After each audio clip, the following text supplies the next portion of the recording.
আজকে আমি তোমাগো সাথে শেয়ার করবো আমার সকালবেলার খাবার। সকালের খাবারে আছিল ভাত ভাজি, রাতের যে ভাতটা আছিল সেটাই পেঁয়াজ কাঁচামরিচ শুকনা মরিচ দিয়ে ভাজি করছি। ভাত ভাজির সাথে আছিল হলো মরিচ ভর্তা আর ডিম ভুনা আছিল। ভাত ভাজির সাথে তো ডিম ভাজি খাইতেই বেশি মজা লাগে, তো আজকে ডিম ভুনা করা আছিল, তো সেটাই খাইলাম। আর এই কম্বিনেশনটাও কিন্তু খারাপ লাগে না, আমার কাছে ভালোই লাগছে। তো মরিচ ভর্তা আর হইলো এই ডিম ভুনা একসাথে মিক্সড করে নিয়ে নিয়ে খাইতেছিলাম। আমার কাছে অনেক বেশি মজা লাগতেছিল। ঝাল খাইতে তো আমি এমনিই বেশি পছন্দ করি। তো তো ঝাল খাইয়ে খেয়ে মানে নাক দিয়ে পানি ছুটে যাইতেছিল। তারপরেও কিন্তু আমি ঝাল কমাইতেছিলাম না খাওয়া।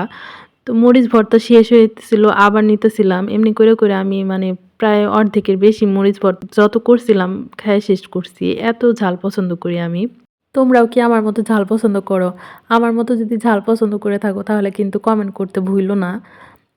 তো এই যে দেখতেই পারতেছিলা আমি হলো মরিচ ভর্তা আরও নিয়ে নিয়ে তারপরে মিশায় মিশায় খাইতেছিলাম।